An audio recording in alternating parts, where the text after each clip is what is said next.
All right. Hello, everybody. Let's see if we're getting some messages in the chat. All right, there we go. Sulu, the first one. There you go. All right, cool. Looks like we're getting everybody in. Audio and everything coming through fine. Yep, everything's good. So today, right now, Derek is gonna talk about how to kind of resolve handshake names, and he's also gonna talk about his Loom project as well. But yeah, I'm just gonna let Derek take it away, man. Go ahead. No problem. Here we go. Welcome. This is shaking up and decentralizing your web. Who am I? I'm 30 years old, born at a young age, and self-taught. I've done many things: web dev, engineering, serverman, DevOps, and even video game hacking. Hammerjack is the company used to run everything and being used to pay for my bills and operate my projects. If you're new to Web3, then welcome. If you get confused by any content in this presentation and want to understand better or just want to learn more on the project, we have a community chat that is open for you. I've had this come up recently, so I thought I would take this opportunity to address DWeb and Web3 terms, especially since the previous presentation. Simply, DWeb is used for P2P content sharing only, but Web3 allows you to pay and get paid. You get an economy so you can eat, pay your mortgage, and other bills. The reality is, despite the ideology we all have for the free web, we still need money to live, and we can't always offer free services to others. That's just being practical and realistic from my view. So the way to access Handshake today are on a spectrum. We have both full and light nodes with full SSL and no SSL. We can use a mobile app, a third-party resolver, or a service that does all the work for us.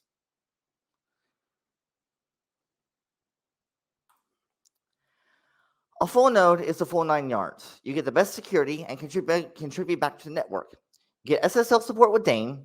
However, it is complex and only for power users and likely engineers. Highly paranoid people will love it though. A light node is a bit better if it can run unlimited resources, but still requires the same otherwise. And then you have a light node, but no SSL to simplify further. The next more accessible route is a dedicated browser called Beacon. However, unfortunately, it's only for iOS right now, though it seems that they are expanding recently, based on recent chat. It relies on other servers, but it can at least verify the data. So it's a good compromise for practicality and accessibility. You then get the ability to use a DNS service like you would Google or Cloudflare. It's much quicker to do, but relies 100% on somebody else. It's also limited to HNS. It cannot deal with ENS or other systems. So, if all those are discarded as not viable for real mass adoption, but only have niche use cases, then what is? It will need to be secure, but not paranoia, be easy to use, and have confidence in it. However, it must be designed as decentralized from the start to value anti-censorship. Loom Web is a project and initiative to give users an on-ramp to Web3 in an easy way. It simply starts with a browser extension. The Skynet network is used to help process all types of domain requests so the user never needs to care. Both decentralized networks and normal servers can be used. Due to browser limits, so we can't have SSL, even if SSL can be used to access to portals. The Loom Web DNS system will soon use GunDB as well. It can even use EVM chains to control your domain with HIP5 and the XN HNS project if someone else uses an ENS resolver contract. HIP5 can also enable feature systems as well as control the DNS.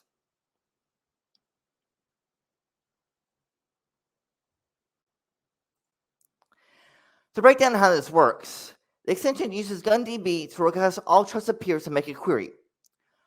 Once a majority of online peers give the same response, we accept it. This repeats until we're done. We either then send to a Skynet portal or load the server directly.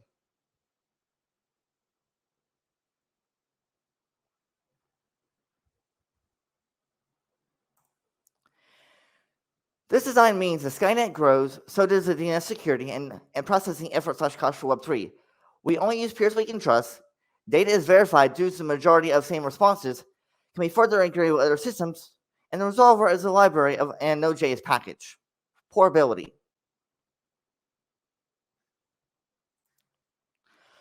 What is coming up in the future is a file system and network drive. 50 words control your data. And you can use that drive for website powered by HNS, ENS, things like Sol, frankly, any chain that has a name system. We also have crypto and Web3 educational resources planned, as well as more on-ramp tools that help users. Additionally, then potential website builders like we have in Web 2. Then the road kicker, the ability to earn a living from your site without risk of censorship or deplatforming thanks to Skynet. You can find the links for the project listed here.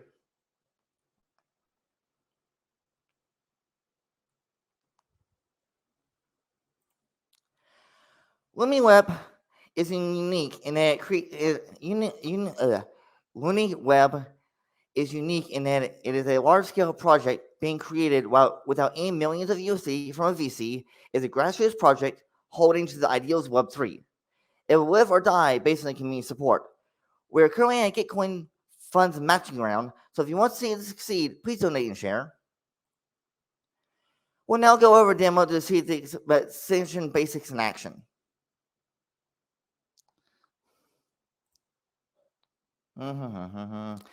Now, want to get through that intentionally so we didn't run out of time due to the time constraints. Give me a second, please. I have to switch over.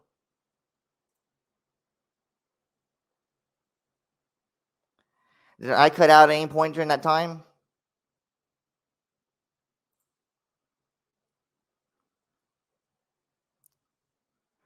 No problem. Thanks. Just want to make sure we've had a lot of issues tonight. Thanks. Okay, let's see here now. Stop sharing. Okay. Okay, now. This is annoying.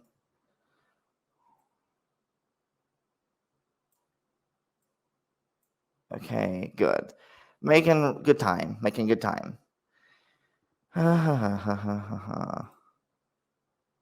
So share, screen share.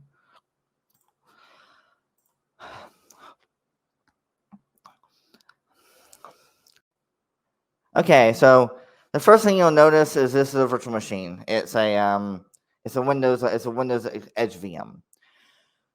I've gone ahead and gotten everything pre-set up to an extent, so we're not wasting time. Right now, the extension is a pre-made CRX. There's browser gateway and like gatekeeper problems, but this is the one browser that allows you to install it in the current version because it's not available in stores yet. So you can install this without going a bunch of weird hoops because of like third-party security, etc. Third-party extension security. So yeah, this is the only browser you can reasonably install this pre-created as is. You have to turn on developer mode for now because of browser limitations, and I have to restart it.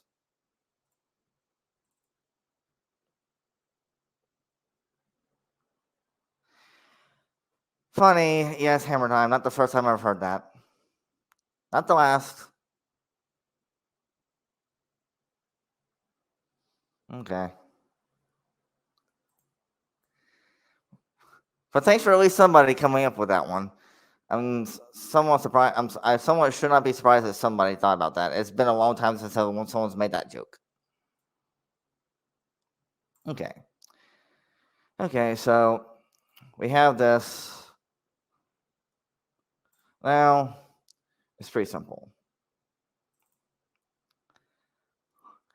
We have many sites. Okay. Let's see. Apparently, I'm going to type it that one. Okay.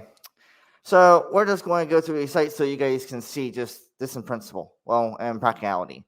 And this is ENS, Handshake, Skynet. It's like a whole bunch of different people for the community, things that work. They load based on IPs, they load based on Skynet, even ENS loads.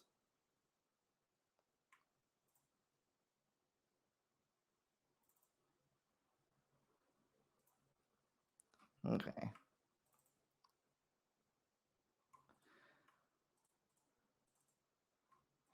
And that was working last night to double click that. Really?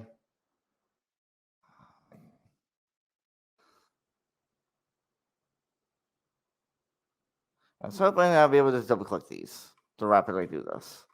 Okay, let's see here now.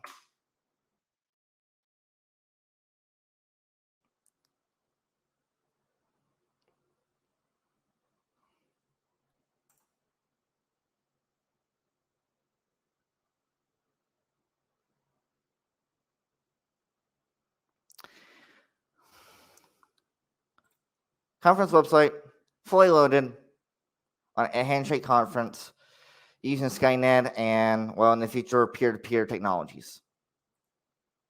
Let's see, Rift app.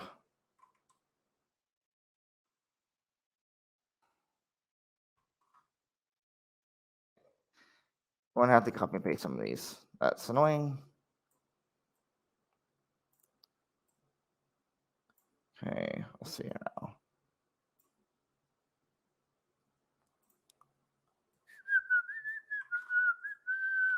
Why did I put the HTTP in here now?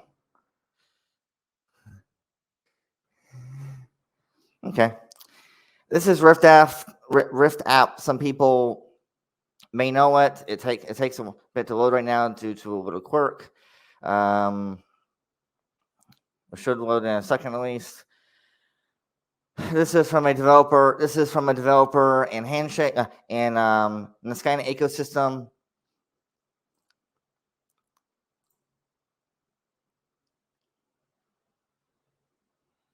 Login, etc. Soon that will obviously be handled directly through Lumi 2. Well, that's just showing one app. This is home screen, one of the flagship apps by Skynet Labs, who will be presenting, I believe, tomorrow, based on the schedule. It currently has issues because it doesn't technically support Lumi yet, but you'll read about them later on in the week. SK app. This is an app ran by a developer called Red Solver and Skynet Lab and Skynet Community, not Skynet Lab, Skynet Community. AppSky. AppSky is ran by Red Solver. The other one's an older one. Skynet Writer. And these so far are all loading through the Skynet system, through a Skynet portal. Currently, it's a single portal for development reasons. Obviously, long term, it'll be many portals, and that's part of the decentralization. Okay, Skywriter, that one actually has a redirect group. I forgot to remove from my list. It has a bug in it.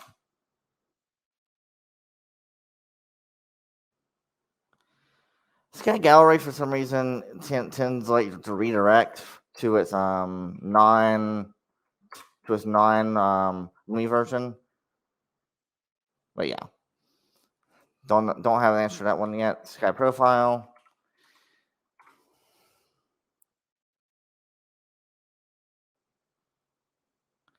This is obviously used by the Skynet ecosystem.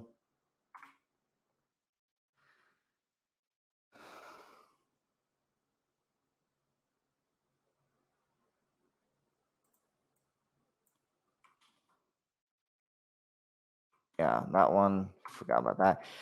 Now we get to this. Jix is one. Jix is one from the Handshake community. It's loading. It's not. This is not on Skynet. And there's only one example for ENS because I didn't know any other ENS websites. But this demonstrates the fact that ENS loads for the ENS community, that you can access ENS just fine, perfectly with Lumi.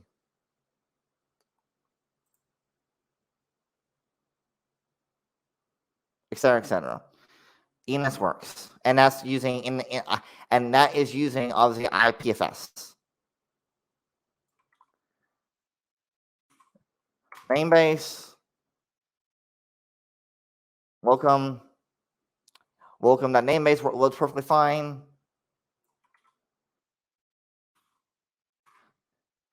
Remember Durandil? Everyone probably knows him by now. his auction, his listing sites for domains, and then you have another community members. Humbly. Hey Derek, we have a question in the chat. I'm going to show it on stage. Do you want to take a question? Sure. Right now, we're probably going to get to this one in a few minutes, and then we can do QA. I structured this intentionally, so we obviously have time for everything. Go ahead. Okay, cool, no problem. Oh, you want me to show the question now?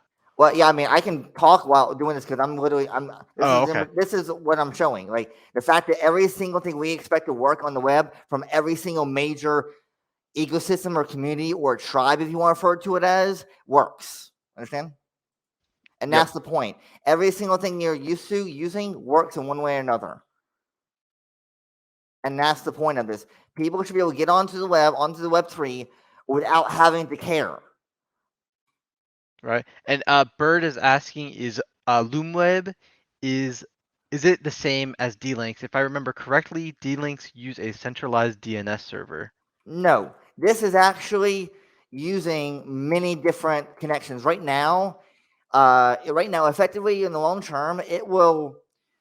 And I'm still working with GunDB on this, trying to get this working because I'm hitting some roadblocks. More of just some basic stuff not working that it should be, but effectively, you will have a situation where if you make a request, it'll send it out to like a broadcast, like I believe it's like if you have like IPv4 broadcast where you broadcast out to a whole, it's like a LAN. It's the same idea, but for peers, you have a trusted set of peers that you broadcast out to, and then all those peers will be portals or nodes running the DNS system, and they will respond back with their answer. If 75% or 100% or whatever it might be, majority responds back, then you have a good idea that no one's lying, besides the fact that you're also using peers that you trust to begin with, not just randoms. And then from there, you can take that response and then use it. So no, this is not using anything completely centralized. Now, if you want to be technical, right now, this is using one portal, this development node.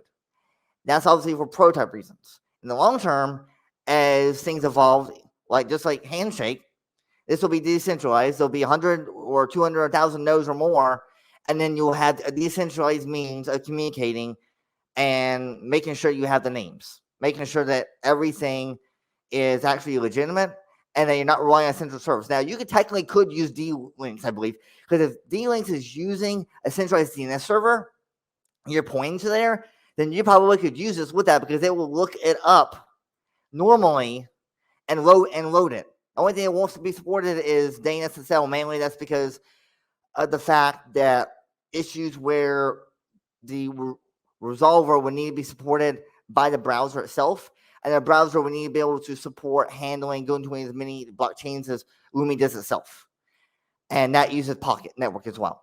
So there's a lot of barriers there, and the fundamental reason for that is that browsers cannot do raw sockets outbound to any chain, and there's all the technical things like that, and there's issues inside the browser the way your sandbox, and so due to that, you have to use other means to get around that.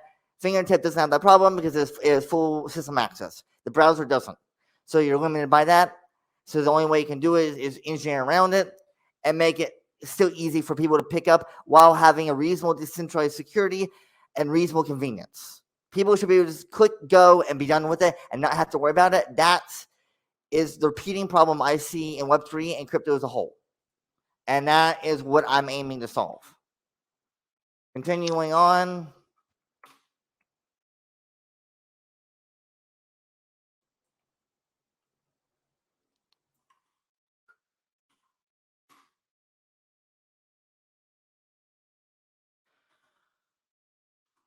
Oh, I also thought I'd go ahead and use this opportunity to give input on this political spectrum. There's a big issue going on that I see it's going to have a very big impact on things for Web3. Is Google's political games in regards to Manifest 3. and that's going to be technical for some, but look it up. Effectively, they are trying to. Well, there's a lot of things regarding ad blockers and such with it. The problem with it is it effectively nukes ad blockers and puts a barrier to Web3. Skynet Labs kernel module that recently came out is going to have fundamental issues with Manifest 3 because of how it operates for security reasons. Even if I could get this running on Manifest 3, it would be a huge pain in the ass as well. Manifest 3 is basically Google's way to F things over. So, and the more people who follow it, the more people who are going to get kind of locked in, and it's going to be a divide in the long term. I can't submit this to Google's store because they stopped accepting NW2 extensions in January. And in a year, NW2 extensions won't even work. So politically, that's a problem for the Web3 community in general for accessing things. It needs to be looked at more, and people need to take action on that. There's some big players already, but my research and development time, Manifest 3 is going to be a huge ass problem, and people need to take notice. That's simple. And do people just Google, what did you say, MSS3? Manifest 3. Just Google Manifest 3 ad blocker, Google Manifest 3, anything like that. Is Google is Manifest 2 is what most extensions have been using for almost a decade. How the spec runs for how you make extensions in all browsers, including Firefox, and then Manifest 3, which does a lot of things, and it removes a lot of things, and it's bad in general. And all your favorite ad blockers cannot work properly because of it. They are being hand tied, and it's also effectively it's a principle. The browser wants to tell you what you can and can't do, rather than you deciding for yourself. That's a simple thing. It's where we're hitting some of the problems of and more the broader things of you own nothing and you'll be happy. It's a broader ideological principle that we're trying to shift a little bit. And so I'm seeing a lot of different spectrums and a lot of different areas. And Manifest 3 is just kind of one little thing that's going to harm us in the long term. And I can't even use Manifest 3 because of the technicals, and it's a mess. I can't even develop in it right now well at all, in myself personally. So I can't even, even if I wanted to, I'd have to hold up because it's all over the place. But yeah, right now you get the idea. You get the idea of this principle. This does not load on any centralized server in the long term. Yes, right now as a prototype, it uses one node, but in the long term it will not. And that's the principle. This is all, obviously, you can check out the repos, etc. And you can see the principle. The idea is you're going to be able to go to a website, click install, be on the web, and just move on. And you don't have to worry about it. And then with Skynet, you'll be able to actually make a living long term with what's coming. And you'll be able to have websites, you'll be able to have storage, you'll be able to just build like it's Web 2 and have freedom. It's that simple. I guess that's the whole principle here. Now luckily we have about 7 minutes, so if anyone has Q&A, otherwise I guess we can go early because this is the whole fundamental principle about it. You can access this just without having trying, and that's the point. That's where everything has gone wrong. We need to be able to do this without trying. Yeah, exactly. I mean, I couldn't agree with you more. If you want to see more of Derek's project or learn a little bit more, I'm dropping his Discord, his Loom Web Discord, in the chat right now, so you can go and join that and chat with him there. And then you can also check out his site, loomweb.com, and he's got a bunch of information there as well, and then as well as his donation links as well. I don't know if you kind of wanted to shill out your donations and stuff here. Yeah, that's kind of part of why I'm here, honestly. Besides that, and that's why there was also a slide for that. So yeah, so if you want to post that in there, yeah, that was obviously in the slide. That was obviously in the slides. I'll also say a little quirk. I pronounced the project name Loomy, because for copyright reasons, LOOM.com is a company. And I don't need anybody getting a brand mixed up and me getting sued. So I will intentionally pronounce it with an E at the end, just because if you pronounce it Loom, that's a software service. That's not me. So don't, just trying to make sure people are aware of that. And if anyone's curious, Loomy is actually stands for World in Romanian. That's actually part of a branding aspect. So literally, it's as a marketing term as WWW3. It's literally intentional. So if anyone has any questions, we can, and there's I pretty much am done on this, and I'm here for people to get to learn.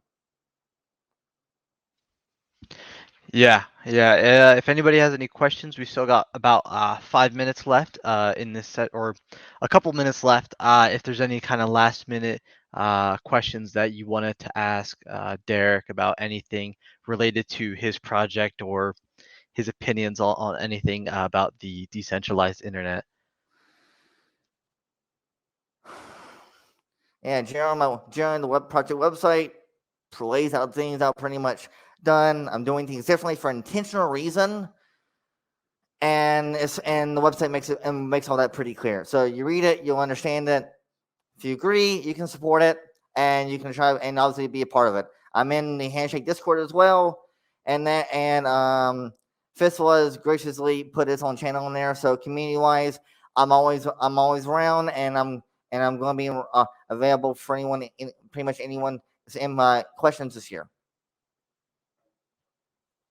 Yeah, exactly. So if you don't No, this is public companies. No, this is literally prototype stage, proof of concept.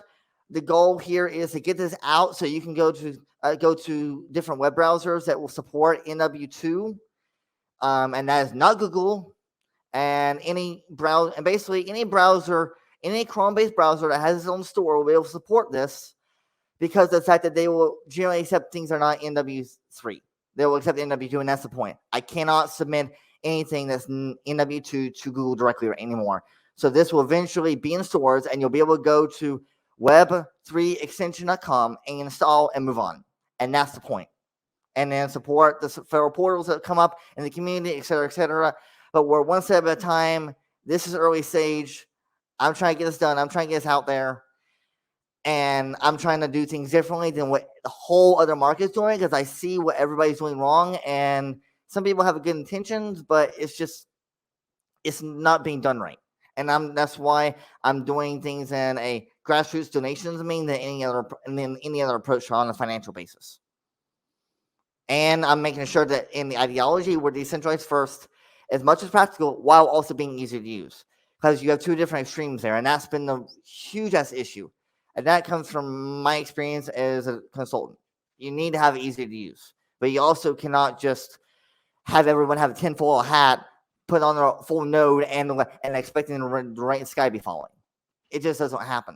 It doesn't work. Yeah, we got to be there for the normie users that just want to do it and be done, set it and forget When it. I talk to people, I ever tell them I'm looking at Facebook and type of things, and the things I'm working on. Ironically, like Chango said, we're in BTC. I tell people we're back in Bitcoin 2013. That's where I'm at. That's where I'm at with the stuff I'm building, and that's in some way where Handshake is at. And people don't understand half of the stuff, but they will eventually. Just like just like the governments are doing an oh shit moment with Bitcoin right now. All right, Derek. Well, thank you for coming here. Thank you for presenting today, talking about Lumi. But we're gonna wrap it up here, and then we're gonna move on to our next session. All right. So again, thank you for showing up. Thank you guys for listening in.